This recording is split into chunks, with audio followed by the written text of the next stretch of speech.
6 अगस्त 1945 की सुबह तकरीबन 8:15 पर अमेरिका ने जापान के शहर हिरोशिमा पर पहला एटमी बम गिरा दिया था।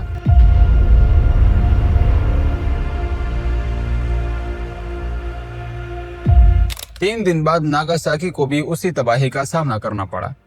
ये इंसानी तारीख का वो वाहिद मौका था जब किसी भी जंग में जौहरी हथियार इस्तेमाल किए गए। उस दिन हिरोशिमा एक दहकती हुई ज़मीन बन चुका था, एक ऐसा जहन्नुम जो इंसानों ने खुद ही अपने हाथों से तख्लीक किया।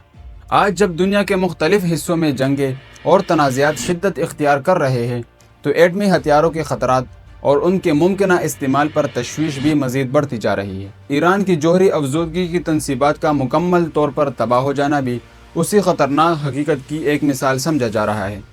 हिरोशिमा में होने वाली तबाही सिर्फ माजी का एक वाक़या नहीं, बल्कि एक ऐसी हकीकत है जिसके असरात आज भी महसूस किए जाते हैं।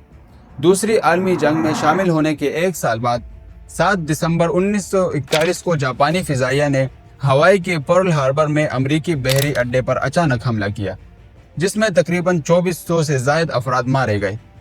उस हमले के बाद अमेरिका ने न्यू मैक्सिको में एक खुफिया मंसूबे पर काम शुरू किया, जिसके नतीजे में दुनिया का पहला एटमी बम तैयार हुआ। जब जर्मनी के हथियार डालने के बाद जापान ने जंग ख़त्म करने की अमरीकी अल्टीमेटम को मुस्तरद कर दिया, तो हिरोशिमा को उस तजुर्बाती हथियार का निशाना बनाया गया। उस बम की ताकत तकरीबन 20,000 टन से ज़ायद थी। शहर के तकरीबन 3,50,000 रिहायशियों में से 78,000 अफराद फ़ौरन ही हलाक हो गए। 3 दिन बाद नागासाकी पर दूसरा एटमी बम गिराया गया, जिसमें 2,40,000 शहरियों में से 40,000 मौके पर ही मारे गए। उसके बाद जापान ने हथियार तो डाल दिए और एशिया में जंग का खात्मा भी हो गया, मगर तबाही का सिलसिला यहीं ख़त्म नहीं हुआ।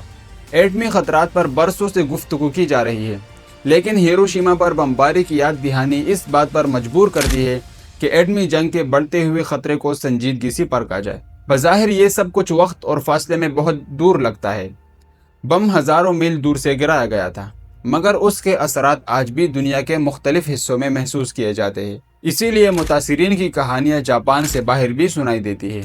उन लोगों में वो अफराद भी शामिल है जो बमबारी के बाद पैदा हुए, मगर ज़िंदगी में उसके असरात झेलते रहे। हिरोशिमा में पैदा होने वाली एक खातून का कहना है कि बचपन से ही सेहत के शदीद मसाइल उनके साथ रहे। फालिज, जिस्म में रसूलिया और बाद के बरसों में ब्रेस्ट कैंसर जैसी बीमारियों ने उनकी ज़िंदगी को मुतासिर किया। उनके मुताबिक ख़ानदान के बड़ों ने ये सब कुछ सहा, मगर अगली नस्ल इस मौजू पर बात करने से भी झिझकती रही, क्योंकि ये यादें हद दर्जे तकलीफ देती। 8 दिहाइयाँ गुजर जाने के बावजूद एटमी जंग का खौफ आज भी खबरों, टेलीविज़न प्रोग्रामों, फिल्मों और वीडियो गेम्स में झलकता है। ताहम एक ऐसा मुल्क भी है जहाँ ये खौफ हकीकत बनकर सामने आया। हिरोशिमा में आज भी वो लोग मौजूद हैं जिन्होंने अपनी आंखों से एटमी हमले का मंजर देखा, और ऐने शाहिदीन के बयानात के मुताबिक आज की दुनिया में जब एटमी जंग का ख़तरा कम होने के बजाय बढ़ता महसूस हो रहा है, तो इनकी बातों से सीखना बेहद ज़रूरी है। देखने वाले बताते हैं कि जिस जगह वो रहते थे वही बमबारी का मरकज़ बनी। उस वक्त बच्चे 8, 13 और 6 साल के थे। वो एटमी हमले से बच जाने वाली आखिरी नस्ल में शामिल है। बाज़ तस्वीर में शहरों की शनाख्त मुश्किल हो जाती है और ज़्यादातर लोग अब इस दुनिया में मौजूद ही नहीं है। बमबारी से एक रात पहले ख़तरे की वार्निंग दी गई और लोग कई बार पनाहगाहों की तरफ भी दौड़े। अगरचे उस रात कुछ ना हुआ, मगर वालिदैन को ये एहसास ज़रूर था कि अगला दिन मुख्तलिफ हो सकता है। सुबह 8:15 पर ही अमरीकी तैयारों की आवाज़ें फ़िज़ाओं में गूंजने लगी। बम गिराने का फैसला सिर्फ 1 घंटा कबल हुआ था और निशाना शहर का ऐन मरकज़ था। ऐनी शाहिदीन के मुताबिक अचानक एक तेज़ रोशनी फैली और हर तरफ सफ़ेदी छा गई। धमाके की लहर इमारतों को बहा ले गई और चंद लम्हों में पूरा इलाका मलबे में बदल गया। किसी को यह समझ ही नहीं आ रहा था कि आखिर ये हुआ क्या है। शहर की तकरीबन 1/4 आबादी मौके पर ही हलाक हो गई, जिनमें बड़ी तादाद स्कूल जाने वालों बच्चों की थी। जिंदा बच जाने वालों के मुताबिक लाश इस कदर झुलस चुकी थी कि मर्द और औरतों में फ़र्क करना मुश्किल हो गया था।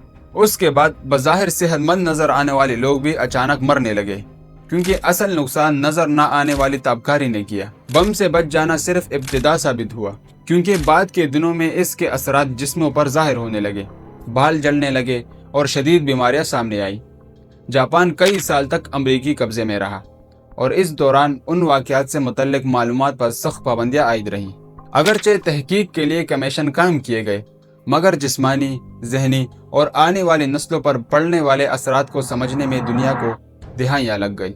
آج بھی ایٹمی حملوں کے اثرات کے بارے میں مکمل معلومات موجود نہیں، تاہم متاثرین کا ماننا ہے کہ کینسر اور دیگر بیماریوں کی بڑی وجہ یہی بم تھے۔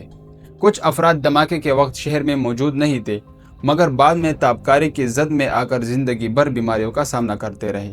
ان کا کہنا ہے کہ اپنی کہانیاں سنانا اس لیے ضروری ہے تاکہ فیصلہ کرنے والے یہ سمجھ سکے کہ ایٹمی ہتھیاروں کے استعمال کا مطلب صرف جنگ نہیں بلکہ انسانیت کی تباہی ہے، اور جب وہ آخری لوگ بھی اس دنیا سے رخصت ہو جائیں گے جنہوں نے اس دن کو اپنی آنکھوں سے دیکھا تھا، تو اصل خطرہ یہ ہوگا کہ کہیں دنیا ایک بار پھر وہی غلطی نہ دہرا دے۔